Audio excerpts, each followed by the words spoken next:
What seems to be the problem, pal? There's just so much pain in the world, so many issues. I don't think I can bear it. Hell, friendo, it sounds like you could use a dose of pop culture roulette. Pop culture roulette? What's that? Some sort of pop culture themed podcast or something? That's right, sonny boy. When hope seems far, dive into some PCR. But I already get my entertainment news from Variety. Huh, that's pretty good. If you're a chucklehead, PCR gives you news you need, condensed, unfiltered, and raw, from three nerds who know a little something about something. Wow, okay, sign me up. That's the spirit. Pop Culture Roulette. New episodes every Monday, available on all major podcast directories.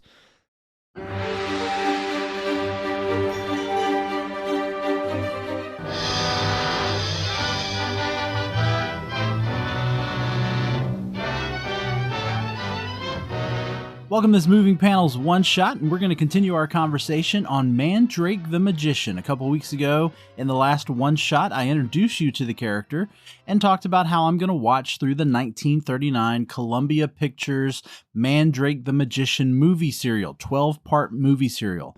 I have watched the first 3 chapters, as well as done a little bit of reading of the Sunday comics, and now we're going to talk about the first 3 chapters of Mandrake the Magician. So it all started with chapter 1, and we get introduced to the character. We see him do a magic show, but I really want to get into the fact that this is not really the character from the comics. Now, to remind everybody, Mandrake the Magician is who many people believe is the first ever comic superhero. He was, or he is, I guess I should say, for literary purposes, he is a magician who has these special talents, some might even say powers, that he is able to foil the villains and thugs and gangsters and all that he faces that way.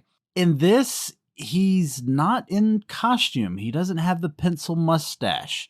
He does wear the top hat and the cape for the magic scene we see near the beginning, but he never wears it again. In fact, throughout the first 3 chapters that I watched, this is the only time that he's in the quote-unquote costume. Another thing I want to point out that I noticed very early in chapter 1 is the audio. So as I'm watching it, I'm realizing there's something off about this audio. It doesn't sound right. And then I heard some audio that clearly made it obvious that there's some dubbing going on. There's some clear voice actors being used, and no offense to these actors, but they are horrible. So I did a little research. I found out that some of the audio had been damaged over the years as they started converting this into a digital format. And so they hired some voice actors to fix the audio issues, but it's not great. So just to let you know what I experienced, I'm going to let you listen to some of the dubbing. Okay. So I want you to listen to this part first. So what you're about to hear is something from very early in chapter 1. The first voice you're going to hear is Mandrake the Magician, and I believe this is actually Warren Hull's voice. So take a listen. Now, ladies and gentlemen, this concludes my performance for the evening. Thank you very much for your kind attention. The curtain closes. It's a weird reverse thing here. And now we're going to hear him again. But Master Who? Smile, Lafaz, smile. Make believe it's part of the act. Hey, what's going on? That wasn't an act, that was a real bullet. I know. Aren't you going to the captain, have the ship searched, find out who... Oh, no, that wouldn't do at all. That'd be the kind of publicity that Professor Houston doesn't want. Professor Houston? Yes. There's a connection between his machine and this attack on me. But why? There are a lot of whys that I can't answer at the moment. But this much is clear. The sooner I get to Professor Houston's home, the better it'll be. And if you thought that was off, a few scenes, or I think it's the next scene, if I remember right, we go to Dr. Houston's lab, and we hear from Dr. Houston's daughter, and this is the voice work you get on that piece. Just a minute. Who is it? It's Betty, Dad. All right.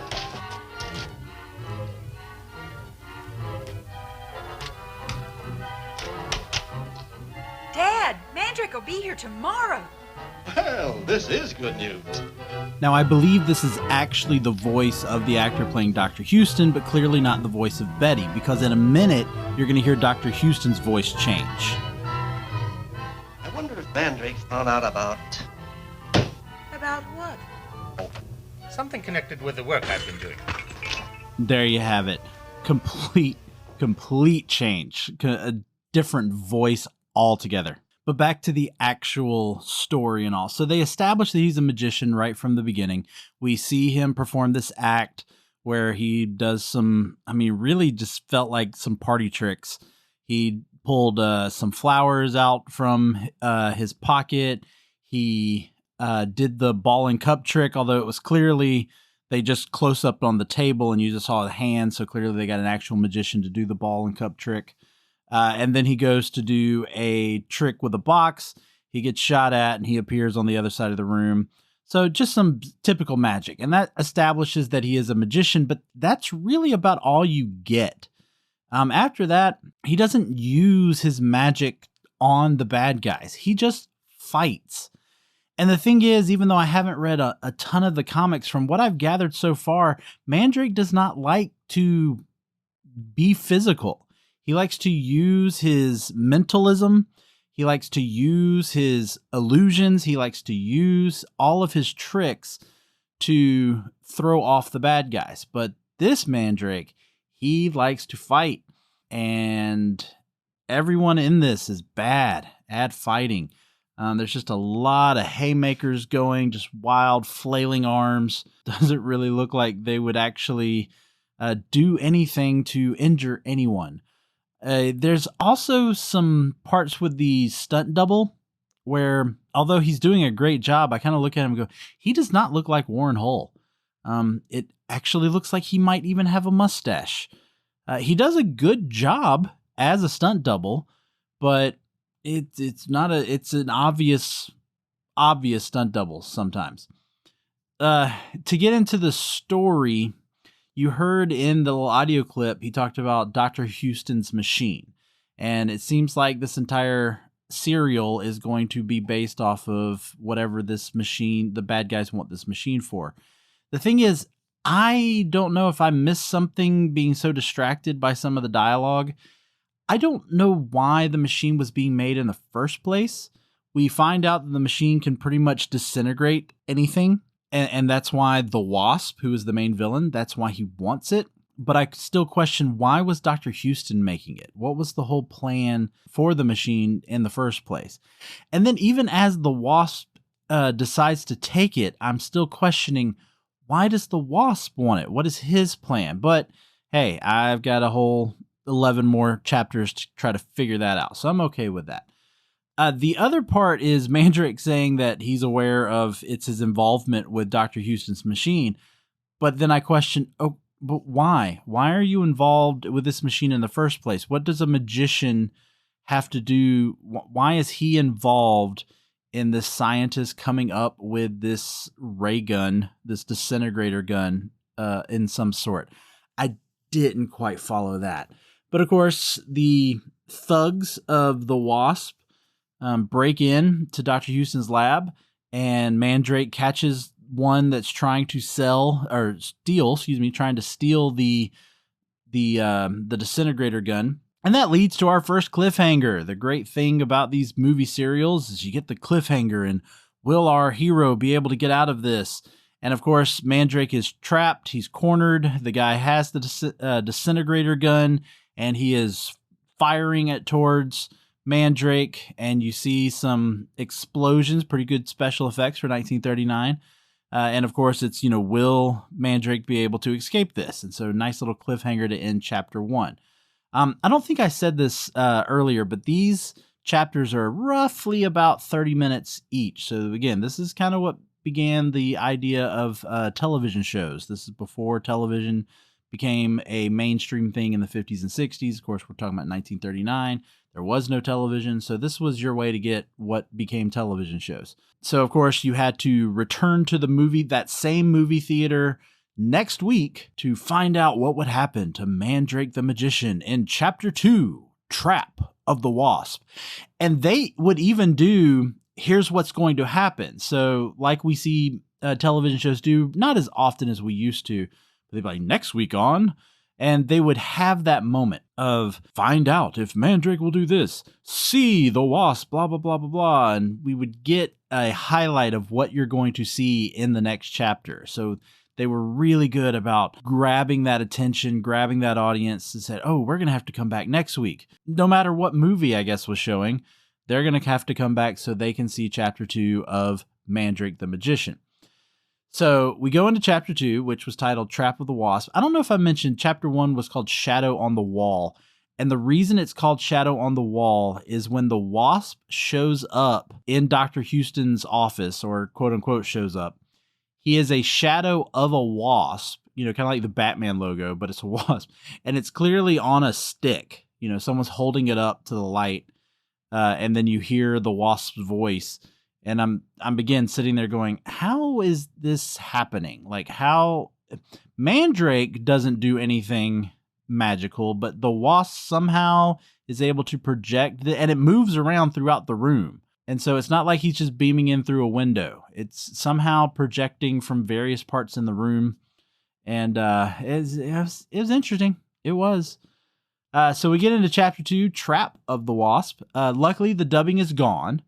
From what I have read, it was only the chapter 1. We'll see if that's true and find out from further, but none that I could tell in chapter 2. None of the dubbing is there anymore. We do get to see Mandrake do something that's kind of part of him being a magician, and that's he uses a smoke flash. He's trapped kind of by a bunch of like 3 or 4 thugs. He reaches into his pocket, he throws it down, you get the flash and all the smoke, and I'm thinking, oh, it's going to clear and he's going to disappear. And nope, he was still there. And they just continue fighting. Later, the henchmen tell the wasp, or tell their bosses actually, that he threw a tear gas bomb. And I was like, okay, but Mandrake didn't cover his face with anything, so why... If it was a tear gas bomb, why didn't it affect him? I didn't quite understand what was going on there.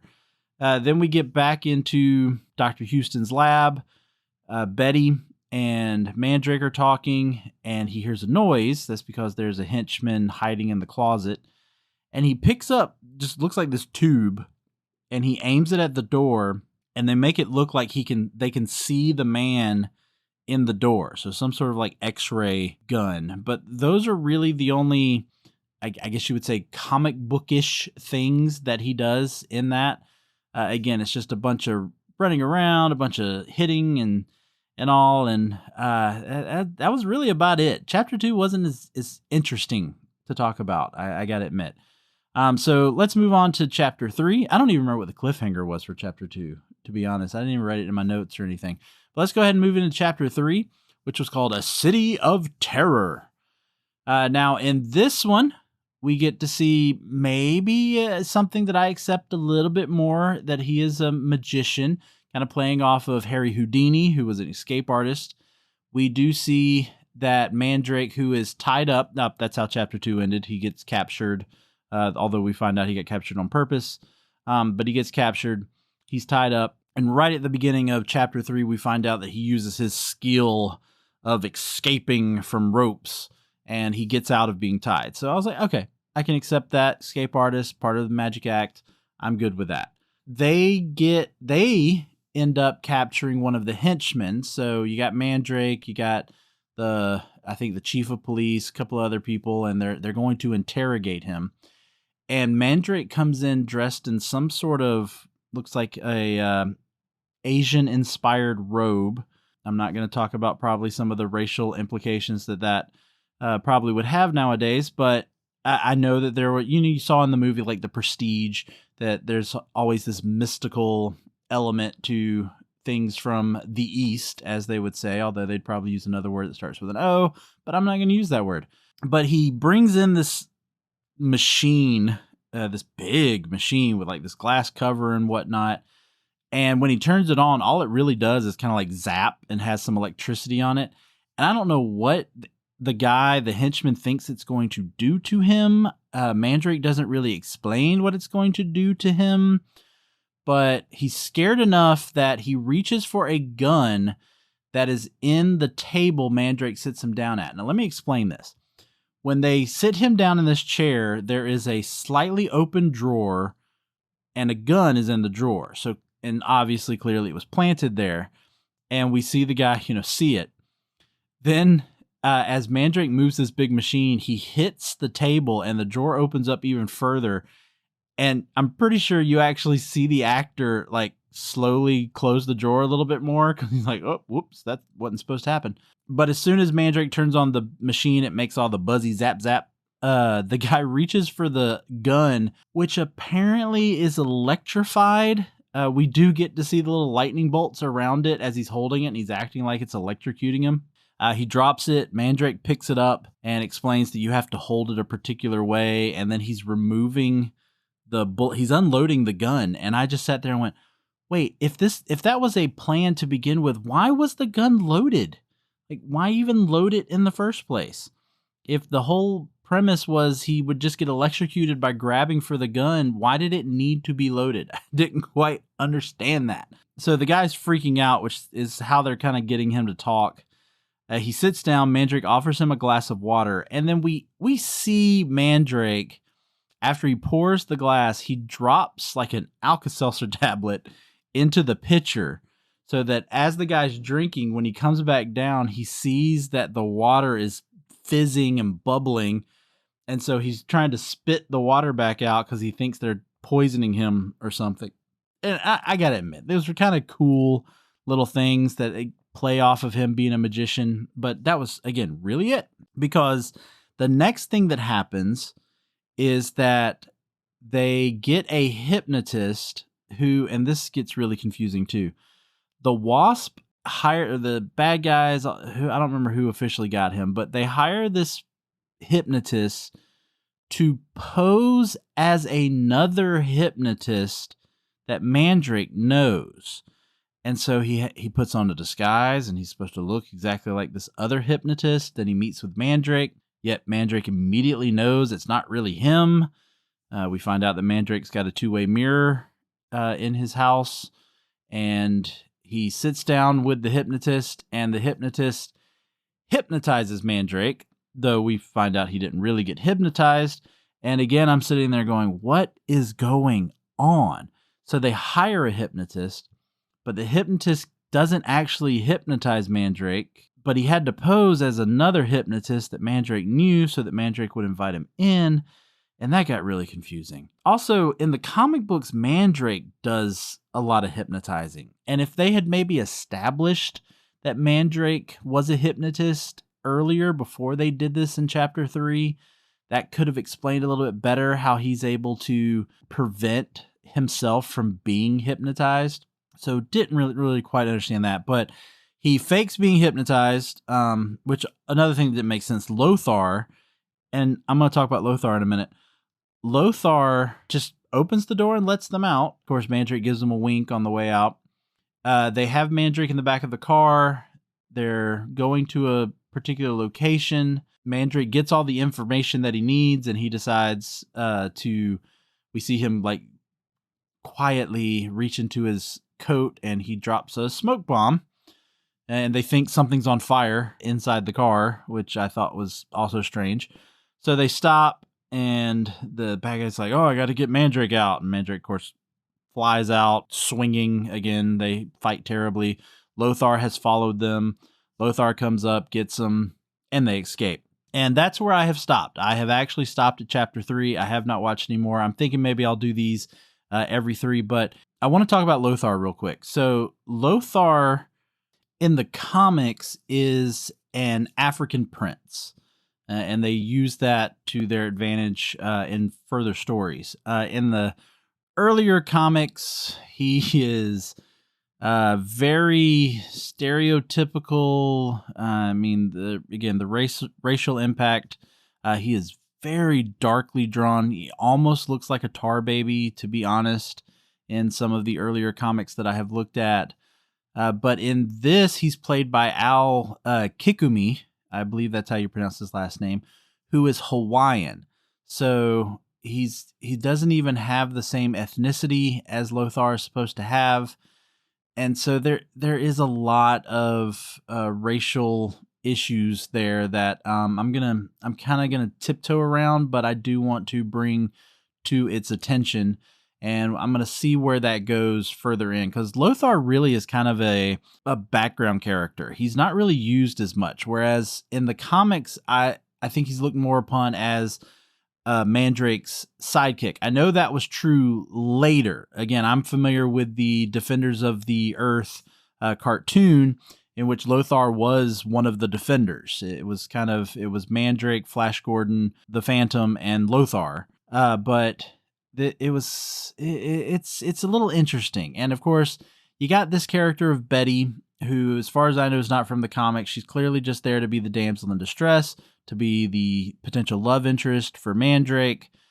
We've got this little, she's got a younger brother, who I forgot his name, but got the younger brother who is clearly there for the kids, and to kind of show a little bit more interest on that end. Tommy, his name's Tommy. I remember that now. So I'm kind of curious to see where this is going. It's interesting. I'm not going to lie. It is interesting. For a 1939 movie serial, I'm interested in watching. I'm interested to see what happens next. It was very difficult for me to stop it here at the end of chapter 3 because I wanted to see chapter 4. But again, I'm going to save for the next episode. I'm going to save for chapters 4, 5, and 6. Maybe I'll do 7, and we'll just see. It all depends on how it's going to play out. But I think for today, that has been enough. I think you can actually find these on YouTube. I'm not really going to promote that since I'm pretty sure there might be some copyright issues there. But if you want to check it out, look them up on YouTube, see what I'm talking about here. I do think that this is a pretty interesting movie serial. It's one of the few that I have ever watched. The only previous movie serials I have watched were the Superman movie serials that starred Kirk Allen. So this is kind of interesting for me. So I look forward to seeing what else they have in store, what else Mandrake and Lothar and Betty and Dr. Houston, and who is the Wasp? What is the Wasp's plan? What is the Wasp going to do, and how will Mandrake stop him? And hopefully you'll enjoy me. Hopefully you will join me on this ride as we continue to look through Mandrake the Magician. I'm continuing to read the comics so I can get a little bit more connection there. But again, we're talking about years and years of comics, so I don't know how much I'll be able to do.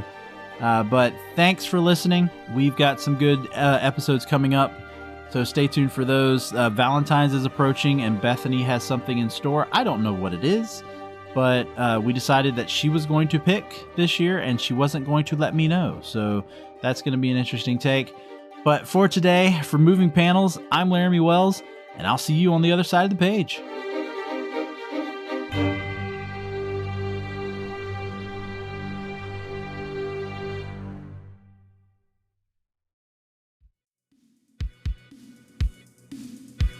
Do you love movies of a certain age?